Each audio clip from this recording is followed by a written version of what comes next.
صبح دوپہر شام نواز شریف، شہباز شریف، اپوزیشن، پی ڈی ایم کے علاوہ کوئی گردان نہیں ہے. اور میں یہ بتانا چاہتی ہوں پاکستان کی عوام کو کہ پچھلی 18 فیبروری کو جو پاکستان کی عوام کو غلام بنانے اور میڈیا کو غلام بنانے ایک ڈرکونین امینڈمنٹس کی گئی پیکا لاء کے اندر، جس میں سزا کی جرم کی تعریف کے بغیر 5 سال قید، فوجداری مقدمہ،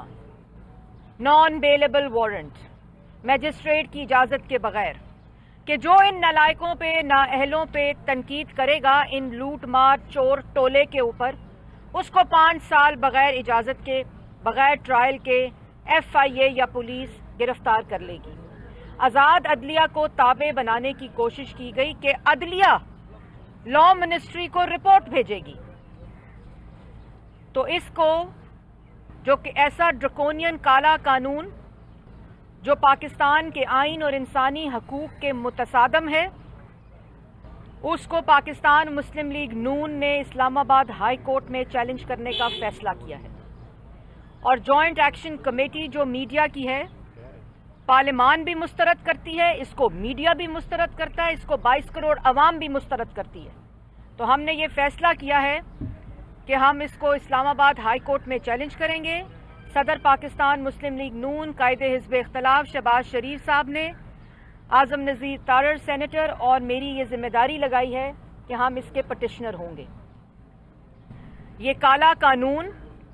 آج میں کرائے کے ترجمان جو وزیر اطلاعات ہیں ان کی گفتگو سن رہی تھی. پہلے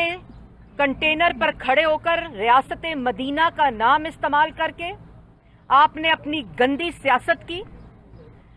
آپ نے اپنے سیاسی مخالفین کو سزائے موت کی چکیوں میں ڈالا، نیب کا قانون اور ایف آئی اے کا قانون استعمال کر کے. اور اب اس کالے قانون کے تحت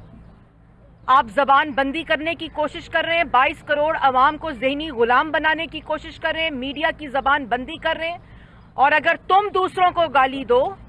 تم دوسروں پہ بہتان لگاؤ، تم دوسروں کی حد تک کرو، تم دوسروں کی تضحیق کرو، تو 5 سال حکومت اور ہم تم پر تنقید کریں، تمہاری نالائکی، نااہلی، چوری اور کرپشن پہ تنقید کریں. 22 کروڑ عوام آج مہنگائی کی سزا بھگت رہی ہے تمہاری وجہ سے، لوگ بے روزگار ہو رہے ہیں، تم ملک کو لوٹو دونوں ہاتھوں سے، دائیں اور بائیں مافیا اور کارٹلز بٹھا کر. اگر ہم تم پہ تنقید کریں تو 5 سال سزا. آج ٹویٹ کر کے ان کے ترجمان کہتے ہیں کہ حد تک تضحیق اور بہتان اسلام میں بڑا واضح سزا ہے اور اس لیے یہ قانون لایا جا رہا ہے. پہلے ریاست مدینہ کا نام استعمال کر کے اپنے سیاسی مخالفین کو، بے گناہوں کو سزائے موت کی چکیوں میں ڈالو. اس کی سزا بھی قرآن شریف میں لکھی ہوئی ہے، اس کی سزا بھی اسلام بڑی واضح طور پر بتاتا ہے. لوگوں کو اٹھا کر ان کی پسلیاں توڑو، صحافیوں پر تشدد کرو، ان کو دن دہاڑے گولی مارو، ان سیاسی مخالفین کی بیٹیوں کو، بے گناہوں کو ان کے سامنے ہتھکڑیاں لگاؤ. اس کی بھی اسلام اور جو قرآن شریف ہے بڑی واضح سزا بتاتا ہے. اور تم کس منہ سے حد تک کی بات کرتے ہو، کس منہ سے بہتان کی بات کرتے ہو، کس منہ سے تضحیق کی بات کرتے ہو؟ تمہیں ان کے مطلب پتہ ہے؟ تم نے اپنی پوری سیاست اپنے سیاسی مخالفین پر حد تک بہتان بازی اور ان کی تضحیق کے اوپر چمکائی ہے.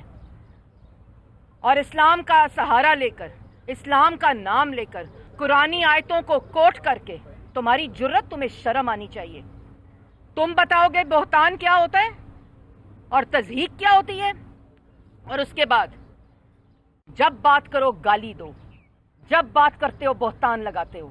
جب بات کرتے ہو حد تک کرتے ہو، جب بات کرتے ہو لوگوں کی تضحیق کرتے ہو، لوگوں کی بیٹیوں کی تضحیق کرتے ہو. پیکا لاء اگر کسی کے اوپر عمل درآمد ہونا چاہیے، سب سے پہلے عمران خان صاحب کے اوپر ہونا چاہیے، جو ہر روز آج تک کھڑے ہو کر صرف الزام تراشی کرتے ہیں. انہوں نے اور اپنے ہر حد تک کے، اپنے ہر بہتان، اپنے ہر تضحیق اور الزام کے کسی بھی کیس میں آج تک عدالت میں پیش نہیں ہوتے. شہباز شریف صاحب یہاں دفتر استعمال کیا گیا عمران خان کی طرف سے اور یہاں بٹھایا گیا وہ ٹاؤٹ، وہ فرنٹ مین جس کا نام شہزاد اکبر تھا، جو یوں کاغذ لہرا کر حد تک کرتا تھا، تضحیق کرتا تھا، بہتان لگاتا تھا، الزام لگاتا تھا، آج غائب ہے، آج شکل دکھانے کو کے قابل نہیں ہے پاکستان کی عوام کو، اور اس کے ذریعے این سی اے کو پورا کا پورا پلندہ دیا، یہاں سے ڈیوڈ روز کے اوپر بہتان لگا کے شہباز شریف کے اوپر سٹوری پلانٹ کرائی، اس کے بعد این سی اے کو کہتے ہو کہ ان کی مڈل ایسٹ کے اندر کرپشن کے پیسے ہیں، وہاں این سی اے نے انویسٹیگیشن کی، اور پھر کل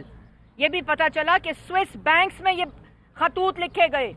کہ شہباز شریف کے اور شریف فیملی کے وہاں اکاؤنٹس کو چیک کیا جائے، ادھر انویسٹیگیشن ہوئی، مڈل ایسٹ کے اندر انویسٹیگیشن ہوئی، لندن میں انویسٹیگیشن ہوئی، پاکستان میں انویسٹیگیشن ہوئی، نیب کے ذریعے ہوئی، ایف آئی اے کے ذریعے ہوئی، اور ایک دھیلے کی کرپشن نہیں ملی۔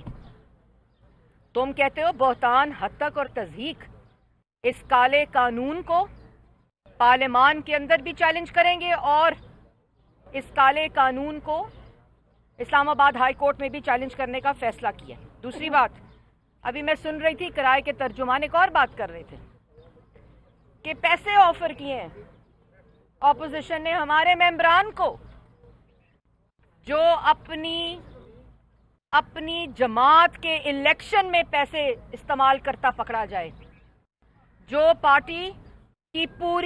پوری بنیاد ہی فورن فنڈنگ کے اوپر جس کی بنیاد رکھی گئی ہو، جس کا آج تک جواب نہیں دیا گیا، جس کی فنڈنگ کے 26 اکاؤنٹوں اور 4 ڈکلیئر کیے گئے ہوں، جو اپنی پارٹی الیکشن میں پیسے استعمال کرتا ہو، جو بلوچستان میں سینٹ کے الیکشن میں پیسے استعمال کرتا ہو، جو خیبر پختونخوا میں سینٹ کے الیکشن میں پیسے استعمال کرتا ہو، وہ کہتا ہے ہمیں آفر کیا گیا ہے پیسے، اپنے گریبان میں جھانکیں، اپنی نالائکی، نااہلی اور لوٹ مار کو دیکھیں۔ آپ کی ٹکٹ کے اوپر کوئی الیکشن نہیں لڑنا چاہتا، پیسے آفر کرنا تو دور کی بات، آپ کی ٹکٹ اور جو آپ کے اتحادی ہیں اور جو آپ کے اپنے ممبران آپ کے ساتھ بیٹھے ہیں، وہ آج اپنے حلقوں میں آپ کی نالائکی، آپ کی نااہلی اور آپ کی چور بازاری کی وجہ سے آج اپنے حلقوں میں نہیں جا سکتے۔ ان کو پیسے آفر کرنے کی ضرورت نہیں، آپ نے جو ان کا حال کیا ہے کہ آج وہ سیاست نہیں کر سکتے آپ کے نام کے اوپر اپنے حلقوں کے اندر، ان کو پیسے آفر کرنے کی ضرورت نہیں ہے۔ اور یہ جو گفتگو کر رہے ہیں نا کرائے کے ترجمان، میں میڈیا سے بھی گزارش کرتی ہوں کہ تحریک عدم اعتماد آنے کے بعد ان کے بیانات دیکھیے گا، اور آج کے جو بیانات ہیں ان کو بھی آرکائیو کر لیجئے گا، کیونکہ جس وقت اقتدار کی کرسی ہٹتی ہے عمران صاحب، تو اس وقت یہ جو کرائے کے لوگ ہوتے ہیں اور مانگے تانگے کا مینڈیٹ ہوتا ہے نا، یہ کسی کام نہیں آتا۔ اور آخر میں اس سے پہلے کہ آپ کوئی سوال کریں میرے سے، یہ بات میں کہنا چاہتی ہوں کہ کرائے کے ترجمانوں کو بھی چاہیے، عمران صاحب کو چاہیے جو 2 4 5 10 دن رہ گئے ہیں، 15 دن 20 دن اقتدار کے، اللہ تعالیٰ سے معافی مانگیں، یہ قرآنی آیتوں کا سہارا لینا، اس گناہ میں نہ پڑیں، اپنی سیاست کو برقرار رکھنے کے لیے ریاست مدینہ کی جو مثال ہے، پاک مثال، اس سے باز آئیں، اور ان کالے قوانین کو ڈالنے سے پہلے، ان کو بنانے سے پہلے اور ان کو بنانے کے لیے قرآنی آیات کا سہارا لینا بند کریں۔